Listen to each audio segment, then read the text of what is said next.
श्रावस्ती के हम लयबुड़वा ग्राम सभा में यहाँ पे राप्ती नदी का जिस तरह से कहर चल रहा है कि हर दिन कटान हो रही है और काफ़ी मकान भी कट चुके हैं। पिछले वर्ष भी मकान कटे थे। एक ही मकान में 6-7 भाइयों का मकान था, लेकिन आज वो भी अंतिम रूप में है। जिस तरह से वो गिर रहा है मकान, उसको खुद खोद रहे हैं। पूरी आप देख सकते हैं कि जिस तरह से मकान काट रहे हैं, खुद गिरा रहे हैं। और राप्ती नदी की इतनी तेज़ कटान है कि जो बोरी लगाई गई थी वो भी अब नदी में गिर रही है। लेकिन यहाँ पे जो बीच में ठोकर भी बनाया गया था, लेकिन ठोकर का कोई प्रभाव नहीं पड़ा इस बाढ़ में ठोकर को काट कर बहा ले गई, लेकिन वो सीधे घर पे रही थी। जिस तरह से राप्ती नदी का असर इस घर पे प्रकोप पड़ रहा है कि इसके पीछे भी अंदर बहकर दूसरे घर पे भी उसका प्रभाव पड़ रहा है। वहाँ पे भी कटान हो रही है। लोग अपना घर तोड़ रहे हैं, खुद ही बनाए अपने आशियाने को अपने हाथों से उजाड़ रहे हैं। इस तरह से इस लयबुड़वा ग्राम सभा में राप्ती नदी का कहर है। जिस तरह से प्रशासन ने यहाँ पे काम भी किया बीते 1-2 महीने पहले मई जून में, जिस तरह से प्रशासन ने काम किया, लेकिन उसका कोई प्रभाव नहीं पड़ा। इस ग्राम सभा में जिस तरह से प्रभाव पड़ना चाहिए, लेकिन कोई एक जो नदी के एकदम करीब पड़ता था वो घर आज कट गया है, लेकिन गिरा उसमें खंभे भी जो उसको लगे थे वो गिर चुके हैं। लेकिन वहाँ के अंदर दूसरा मकान भी तोड़ा जा रहा है। अभी 2-3 दिन पहले मैंने यहाँ की एक खबर दिखाई थी, लेकिन ये मकान सुरक्षित था, यहाँ पे लोग रह रहे थे। लेकिन आज इस मकान में नहीं रह सकते। यहाँ पे खुदाई चल रही है और वहाँ को उसको तोड़ रहे हैं। ये ग्राम सभा श्रावस्ती का लयबुड़वा ग्राम सभा है, इकौना ब्लॉक के। जो यहाँ पे काफ़ी दिनों से यहाँ पे राप्ती नदी का प्रकोप चल रहा है। यहाँ पे अभी नाव से कुछ काम हो रहा था, बल्ली लगाया जाता है। बल्ली लगाकर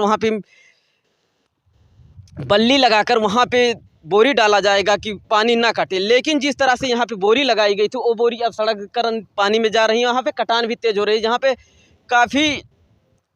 यहाँ पे काफ़ी खाड़े लगाए गए थे, ठोकर लगाए थे नदी को रोकने के लिए, लेकिन उसका कोई असर नहीं पड़ा है। उसके असर से नहीं आए थे यहाँ मंत्री, जल शक्ति मंत्री स्वतंत्र देव सिंह भी आए थे, लेकिन उसका कोई प्रभाव नहीं पड़ा कि मंत्री जी आए हैं, काम कैसा होगा। लेकिन यहाँ के जिस तरह से ग्राम सभा में आते हैं, कई बार यहाँ कवरेज कर चुका हूँ, लेकिन इस राप्ती नदी का कहर से इस घर पे बहुत प्रभाव पड़ रहा है। ये घर पूरा ख़त्म हो चुका है। यहाँ पे 6 भाइयों का घर और 2 बच्चों को लगभग 7-8 लोगों का घर था, लेकिन अब वो ख़त्म हो गया है। जिस तरह से ये मकान देख रहे हैं आप, ये मकान खुद तोड़ा जा रहा है, खुद बनाया गया, खुद तोड़ा जा रहा है। यहाँ पे ग्राम सभा में काफ़ी दिनों से कटान हो रहा है। यहाँ पे कुछ काम भी हुआ था, तो क्या हुआ? उस काम का असर पड़ा कटान पर? हुआ वो देखिए, सब बह गया। कच्चा कटर बनाया गया था, वो तोड़ दिया सब। और ये देखिए घर भी गिरा लिया, काट रही है, रुक नहीं रहा है। ये बल्ली लगा रहे हैं। पिछले साल भी ये किया था, ग्रामवासियों ने तमाम प्रयास किया था, लेकिन इससे रुकने वाला ये काम नहीं है। अब ये है कि बरसात हल्की रहे तो कुछ ही घर कट जाए के हो सकता है रुक जाए। और बरसात और हुआ, पानी आ गया इसमें ज़्यादा, तो लगभग भाई ये गाँव ये मजरा तो समाप्त ही कर देगी इस बरसात में। अभी 2 महीना है, माह के हिसाब से 2-2.5 माह बाकी है। लेकिन अभी जो बरसात हल्की हुई, इससे गनीमत ही इतने है, नहीं तो अगले आगे निकल जाती। ये गाँव 14 बार कट चुका है ना। ये 15वीं कटान है। नदी आई है जब से यहीं रह रही है, इसी गांव को तबाह कर रही है। यहाँ के लोग पूरी तरह से पस्त हैं।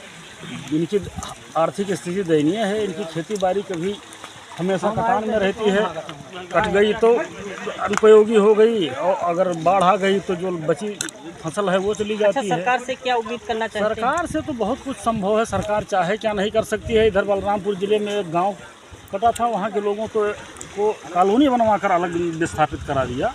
सरकार के लिए ये हमें क्या 2-4 करोड़ रुपया सरकार ग्रामवासियों के सुरक्षा के लिए खर्च कर दे, कहीं सुरक्षित स्थान पर विस्थापित करवा दे, कहीं बहुत ज़्यादा की बात तो है नहीं।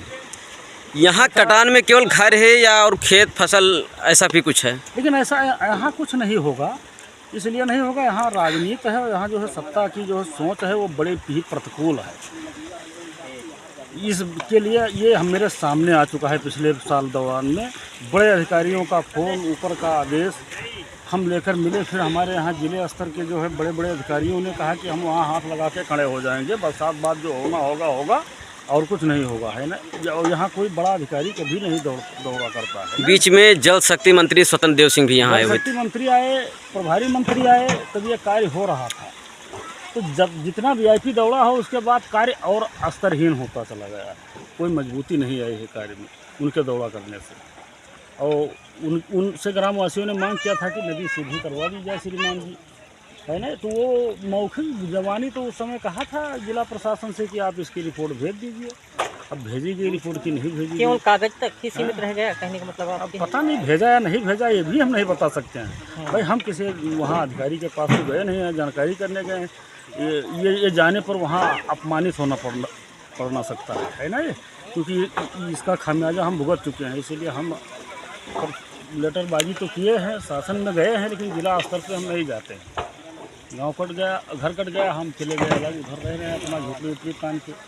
और ये लोग जो कर रहे हैं ये अपना भी अपने हिसाब से जहाँ कहीं हो सकेगा अपना जीवन निर्वहन करेंगे। यहाँ पिछड़ी जातियों का ये गाँव है, तो इसमें 90% आबादी 95 बैकवर्ड जाति है, जिसमें सर्वाधिक लगभग समानांतर 3 जातियाँ हैं, कुर्मी, मौर्या, यादव। इनकी आबादी लगभग बराबर है। और भुजवा बिरादरी के 2 घर हैं, गणरिया बिरादरी 2 घर हैं, अनुसूचित जाति के 7-8 घर हैं।